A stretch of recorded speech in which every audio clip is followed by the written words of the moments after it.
পরীক্ষার সময় আপনার অন্তরের অনেক গুণ বাইরে বেরিয়ে আসে। এমন কোন শক্তির উদ্ভব হয় যার বিষয়ে আপনি নিজেও জানতেন না, ঠিক কিনা?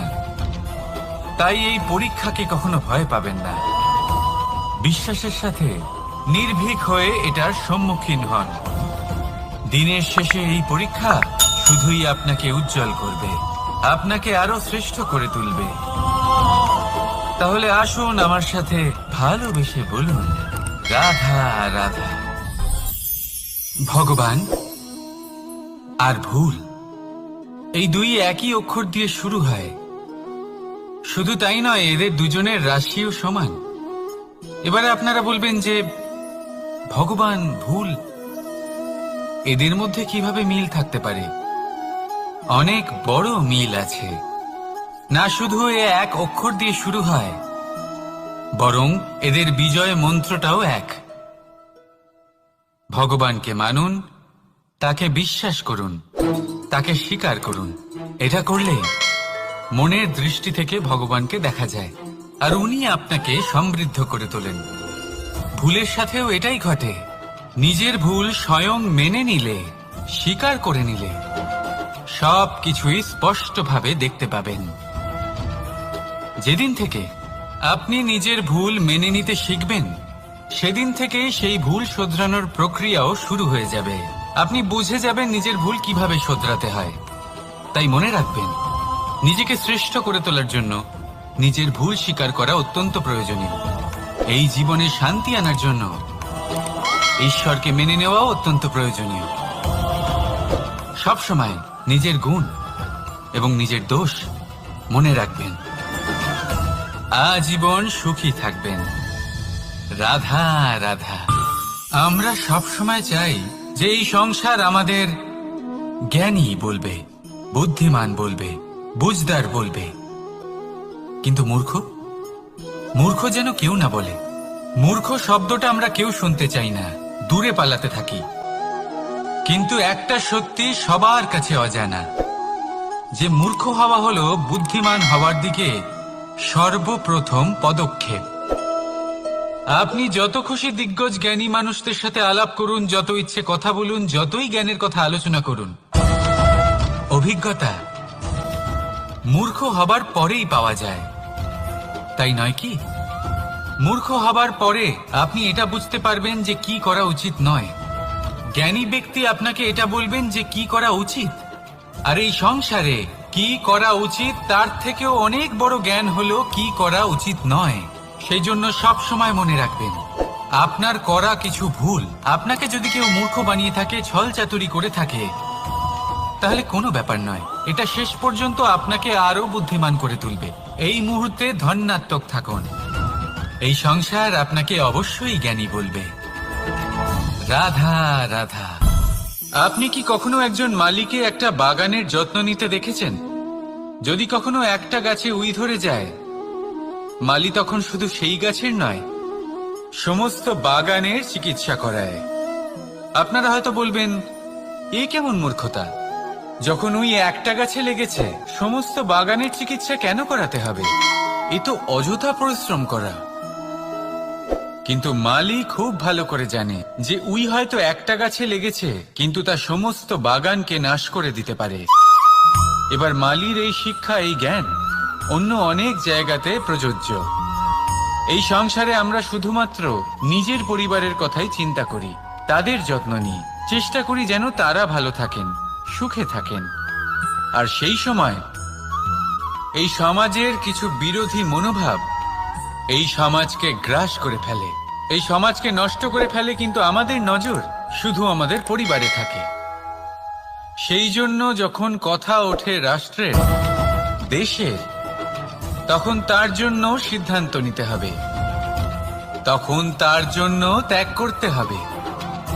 আর মনে রাখবেন, যে সমস্যায় আসুক তার সমাধান পূর্ণরূপে বাঞ্ছনীয়।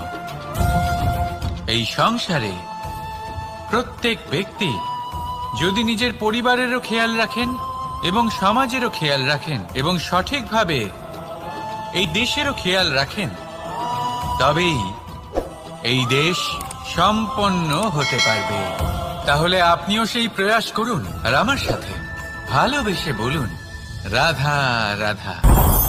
কথায় বলা হয়, জীবনে ভালোবাসাই হলো সুখের মূল।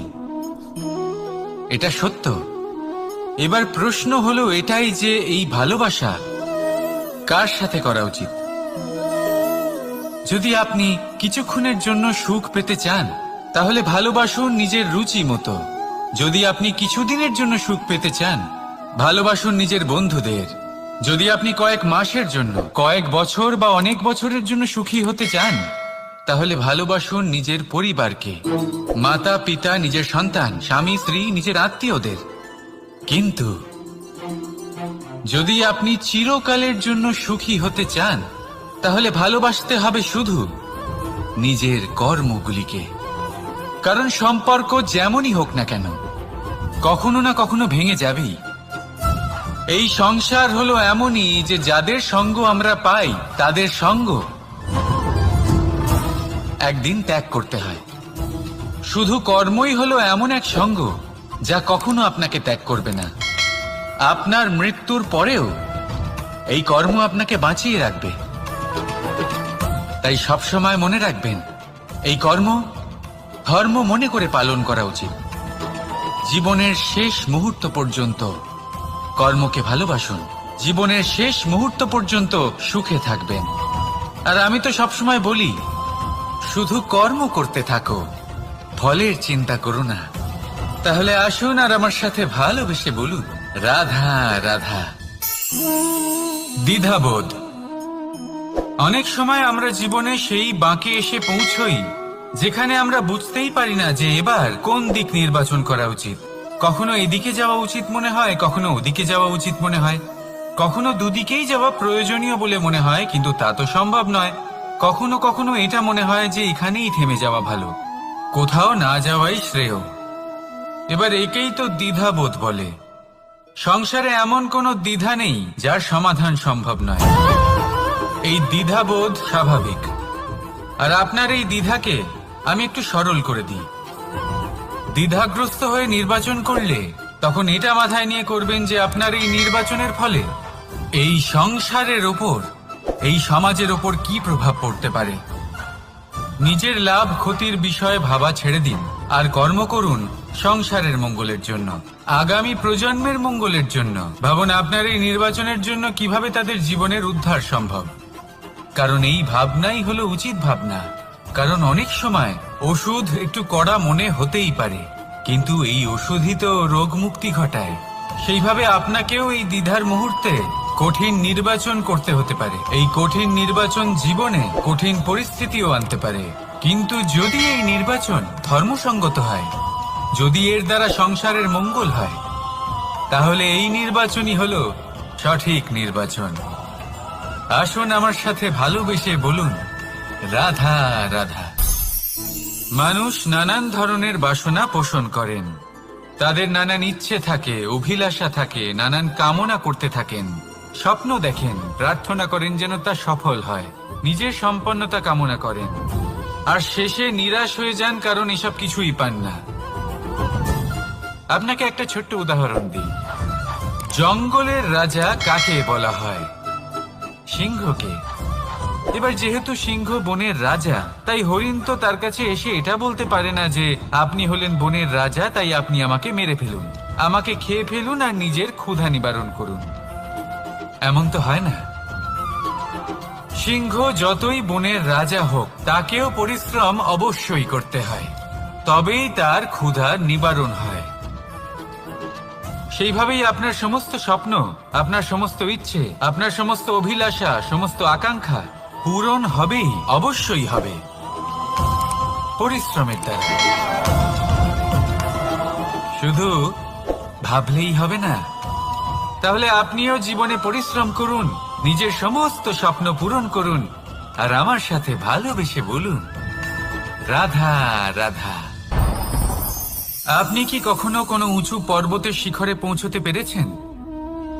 যদি পৌঁছে থাকেন বা যদি আপনি কোনো উঁচু পর্বতের শিখরে যান, তাহলে ভালো করে দেখবেন, আপনি যত উঁচুতে অগ্রসর হতে থাকবেন, আস্তে আস্তে সমস্ত বনস্পতি বিলুপ্ত হতে থাকে। তারপরে সমস্ত গাছপালা পশু পাখি সব বিলুপ্ত হতে থাকে। শেষ পর্যন্ত সেই শিখরে থেকে যায় শুধুমাত্র শান্তি, নীরবতা। আমাদের মানুষের সাথেও এটাই হয়। মানুষ যখন আত্মবিকাশের পথে অগ্রসর হতে থাকে এবং নিজের জীবনের শিখরে পৌঁছতে চায়, তখন তার একা থাকা অত্যন্ত প্রয়োজনীয় হয়। আর তাকে তখন ত্যাগ করতে হয় নিজের সুখ স্বাচ্ছন্দ্য, নিজের সম্পত্তি, নিজের সমৃদ্ধি, নিজের সৌন্দর্য। দেখুন, জীবনের শিখরে পৌঁছনো একেবারেই সহজ কাজ নয়। এ হলো অত্যন্ত দুর্গম এক পথ। কিন্তু যদি আপনি সেখানে পৌঁছতে চান, তাহলে আপনাকে ত্যাগের প্রবৃত্তি জাগিয়ে তুলতে হবে। ত্যাগ কি সেটা জানতে হবে, কারণ ত্যাগের ফলেই মনে শান্তি আসে, আর সেই শান্তির ফলে মনে উৎপন্ন হয় প্রেম। আর এই প্রেমই হলো জীবনের অন্তিম লক্ষ্য। তাহলে আসুন আমার সাথে ভালোবেসে বলুন, রাধা রাধা। মানুষ বলেন প্রেমে অনেক শক্তি আছে, আর এটা সত্যিও বটে। প্রেমে এতটাই শক্তি থাকে যে শত্রুতার বড় বড় স্তম্ভকেও এত সহজে ফেলে দিতে পারে। কিন্তু আপনি দেখে থাকবেন, যারা অধিক শক্তিশালী হন তারা দুই ধার সম্পন্ন তরোয়ালের মতো হন। কারণ এই প্রেম যদি আচরণে থাকে, মনে থাকে, বিচার বুদ্ধিতে থাকে, তাহলে তা শুভ হয়। এই প্রেম সৃজন করে। কিন্তু প্রেম যদি ব্যবসার অঙ্গ হয়, যদি এই প্রেমের ব্যবহার নিজের স্বার্থ, নিজের অহংকারের জন্য করা হয়, তাহলে তা সংসারের বিনাশ ঘটাতে পারে। রাধা প্রেমের ব্যবহার করেছে শাম্বের কারণে, আর শাম্ব সেই প্রেমের ব্যবহার করেছে নিজের অহংকার, নিজের স্বার্থ সিদ্ধির জন্য। শেষ পর্যন্ত ক্ষতি শাম্বের হলো না, হলো প্রেমের। তাই মনের মধ্যে প্রেম ভাব অবশ্যই রাখুন, নিজের আচরণেও প্রেম ভাব বজায় রাখুন, কিন্তু সতর্কও থাকবেন আপনার এই প্রেম, একে নিয়ে কেউ ব্যবসা না করে ফেলেন। আসুন আর এই ভালোবাসার সাথেই বলুন, রাধা রাধা। সত্য, এই সত্য আসলে কি? কেউ বলবেন যা অসত্য নয় তাই হলো সত্য, কেউ বলবেন সেটা যার ভিত্তিতে আমরা বেঁচে আছি তাই হলো সত্য। কিন্তু সত্য আসলে কি? তার থেকেও বেশি গুরুত্বপূর্ণ হলো এটা বুঝতে পারা যে সত্যের ব্যবহার কিভাবে করা উচিত। যদি আপনার কাছে সত্য থাকে বা আপনি সত্য জেনে থাকেন আর আপনি তার ব্যবহার করেন, সদ্ব্যবহার করেন সংসারের জন্য, তাহলে আপনি এই সমস্ত সংসারের অনেক ঊর্ধ্বে চলে যাবেন। কিন্তু যদি আপনি সত্য জানেন আর তার দুর্ব্যবহার করেন, তাহলে আপনি সমস্ত সংসারের পক্ষে ক্ষতিকারক হয়ে উঠতে পারেন। তাই মনে রাখবেন, সত্য যতটাই কোমল, অর্ধ সত্য হলো ততটাই কঠোর। এই অর্ধসত্য সমস্ত সংসারের বিনাশ ঘটাতে পারে। সেই জন্য জীবনে সত্যের বিষয়ে সম্পূর্ণ সত্য জানতে শিখুন। এ হলো অত্যন্ত গুরুত্বপূর্ণ। এই সত্য তার নিজস্ব দাবি হলো আপনি সাবধানে থাকুন। তাহলে আসুন আর আমার সাথে ভালোবেসে বলুন, রাধা রাধা। পঞ্চমহাভূত, জীবন রচনায় এর অবদান অনস্বীকার্য। এই পঞ্চমহাভূত আসলে কি? জল, বায়ু, অগ্নি, মাটি আর আকাশ। এবার শুধুমাত্র জীবন রচনায় এর অবদান আছে তা নয়, শুধু শরীর রচনাতে এর যোগদান আছে তা নয়, বরং এরা হলো আমাদের জীবনের সব থেকে বড় শিক্ষক।